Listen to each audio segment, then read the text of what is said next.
So in previous classes we have discussed about the restriking voltage, recovery voltage, and what is the arc formation, what is the arc voltage, and how the arc would be extinguished.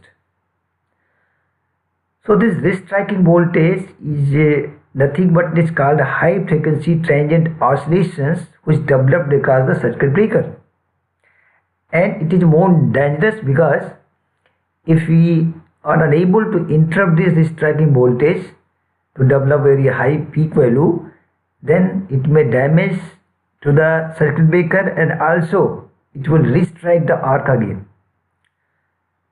So let us have a derivation how to find out that what are the factors on which the restriking voltage depends. For that we have taken a circuit diagram that this is the supply voltage E, this is the inductance L, this is the capacitor C, and here one circuit breaker is connected and this further is going to the load. So what will happen that if there is a fault beyond the circuit breaker, let us say the fault has been shown here, so this fault is grounded. It means if fault is grounded, then this circuit breaker this capacitor VC, this is also has become grounded. So what will happen when we are going to interrupt the circuit breaker during the fault current? So this has been discussed here that a short circuit on the feeder beyond the location of CB, when the CB is closed, the short circuit current flows through the L and CB. That is, when CB was closed and there was a short circuit, so how the current will flow? Current will flow from source to L through CB and to the loads. Now when CB opens and arc is extinguished, certainly once CB will open to extinguish the arc, and how to extinguish the arc, that we have discussed various method how to distinguish the arc, but this arc will restrike again because of the restriking voltage, high frequency oscillation transients. So the current I delivered through capacitor C resulting in transient condition. Why? Because once CB now open, so current will not flow further beyond the CB. It means current will be diverted through this circuit capacitor and going to the ground. So what will happen? This inductance L and capacitor C will become in series. So this will become an oscillatory circuit. This will become an oscillatory circuit, and because of this oscillatory circuit, there will be a transient oscillation will develop and they will oscillate frequently. That's why it restrike the again arc. So the inductance and the capacitance for the oscillatory circuit, that voltage across the capacitance rises and oscillates.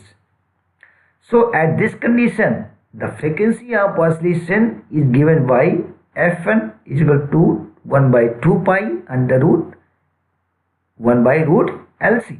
This is the normal formula of the frequency of oscillation.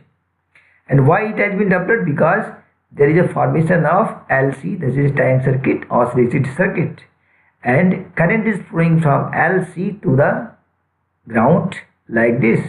So what will happen? Because CB is in open now, so we have to derive a relation. What is the restriking voltage and what is the rate of rise of restriking voltage?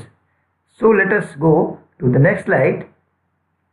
The voltage across the capacitance is the voltage across the CB, as we know that. So this is grounded and this is grounded. So whatever the voltage developed across this capacitor, that is VC, that is same which will be applied across the CB, because both points are common to the ground. So a voltage equation is given by L di by dt plus 1 by C I dt equals to E. Let us see. L di by dt plus 1 by C I dt equals to E. This is a KVL applied in this circuit. So this is the equation first. Now as transient oscillation is fast phenomena, because these tangents are very fast, so this E, source E, can be regarded as a constant during the short circuit. So E is considered as a constant source during the short circuit, because this transient oscillation is very fast phenomenon. So we consider E is a constant. Now we know that current I is equal to dq by dt, and if we replace Q equal to CVC, this is not E, this is C, so we can write d by dt equal to CVC, that is equal to I. Or if we differentiate this I, so we can write di by dt equals to d2 by dt2 and CVC. The same thing is written here. Or we can write C, we can take outside, so C d2vc upon dt2. So this is the second equation. Now also we say that from here, if you integrate this equation, the integration of I dt will be equals to Q. Or we can write here that integration of I by C dt equals to, what is integration of I dt equal to Q. So integration of I dt equals to Q upon C, or this can be written as Vc. So if we substitute these values in equation first, that is in equation first, what are the values we have derived here?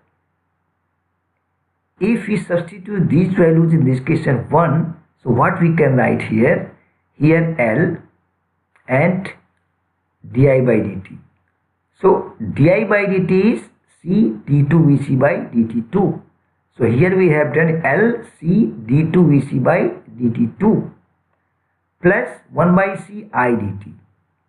So plus integration of I dt 1 by C, this is nothing but it is a Vc.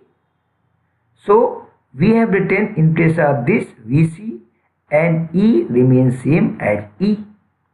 So this is the fourth equation which I have obtained. I think up to now there should not be any doubt at how these equations are formed. Now let us say, taking the Laplace transform of this equation. If we take Laplace transform of this equation, then what we can write? LC s square VCS plus VCS equal to E by S. Since we have considered E as a constant source, so it will become a E by S.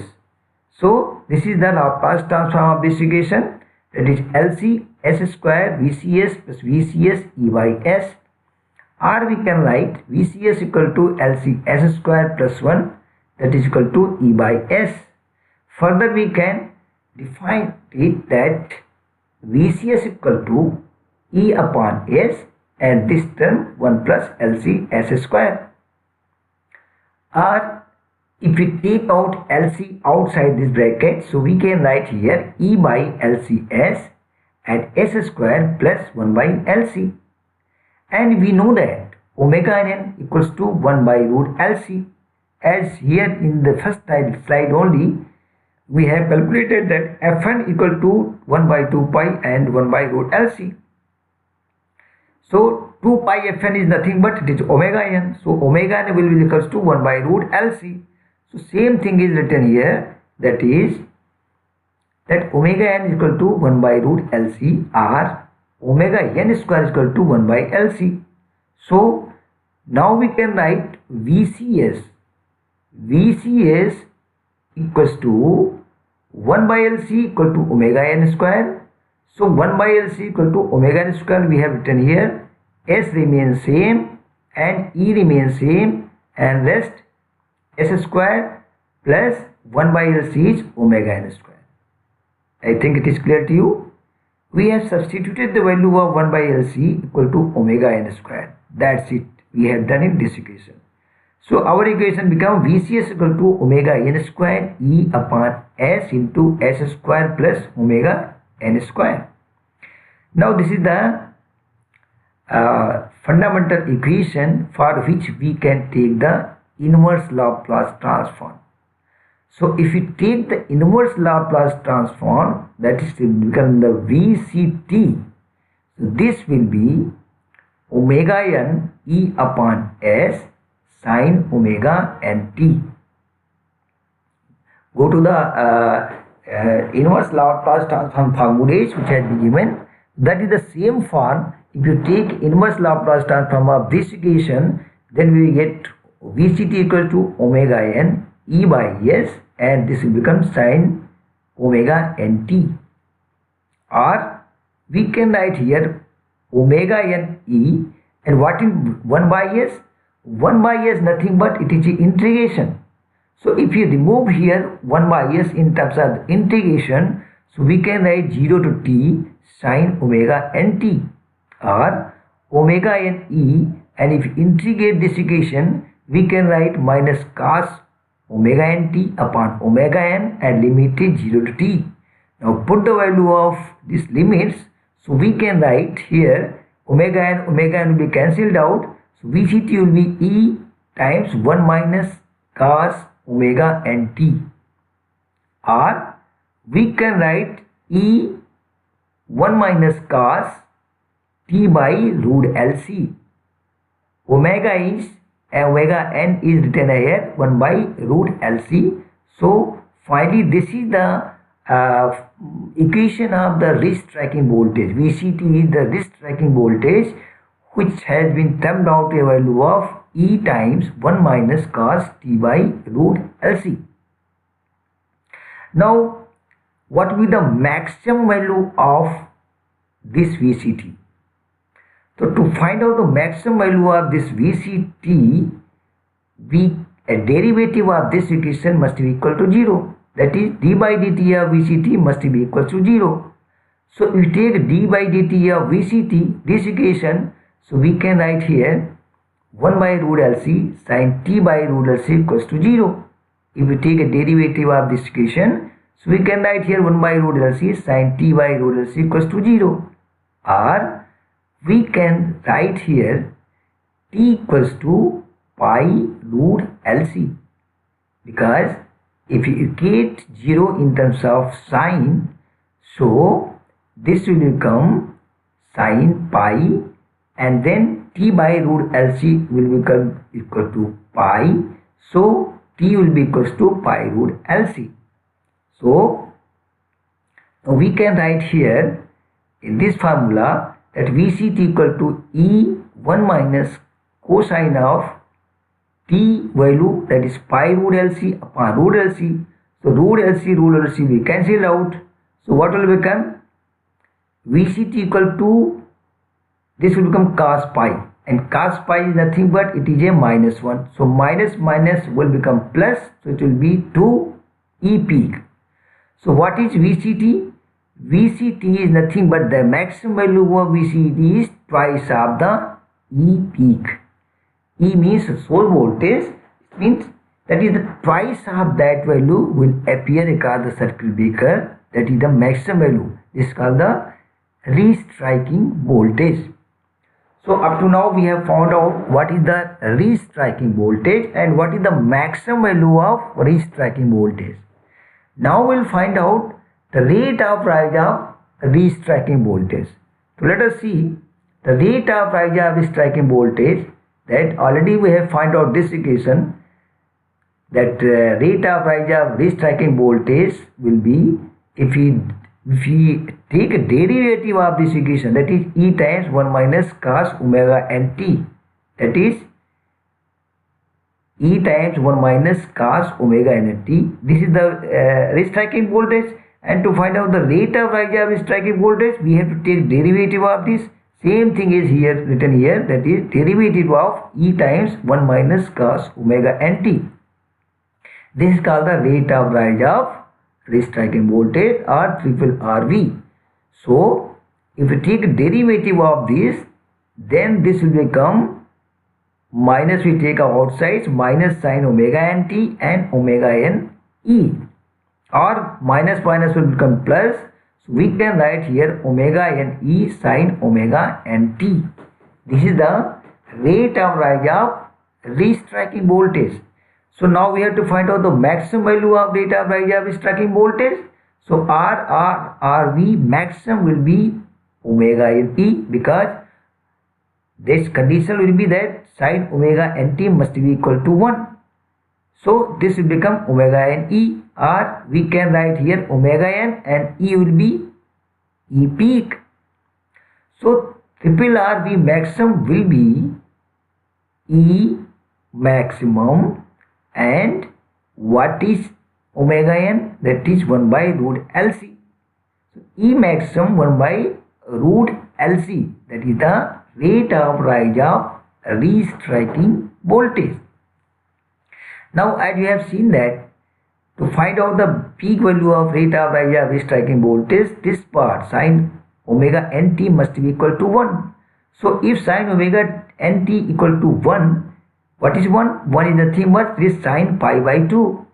So if we compare both sides, it will become omega nt pi by 2, or t will be equals to pi by 2 and omega n, or we can write here this pi by 2 and omega n is 1 by root LC. 1 by root LC will become at the numerator, so it will become pi by 2 root LC. So this is the time. This has, then we have calculated time. At this time, rate of rise of restriking voltage will have a maximum value. So this is what about this lecture, that we have to find out the restriking voltage and what is the maximum value of the restriking voltage and what is the rate of rise of restriking voltage. And this is the circuit breaker which I have taken. We have created a fault here.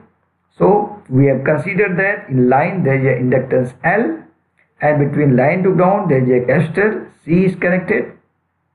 So we have taken further consider that the voltage across the capacitor C is same as voltage across the circuit breaker when the circuit breaker contacts are opened.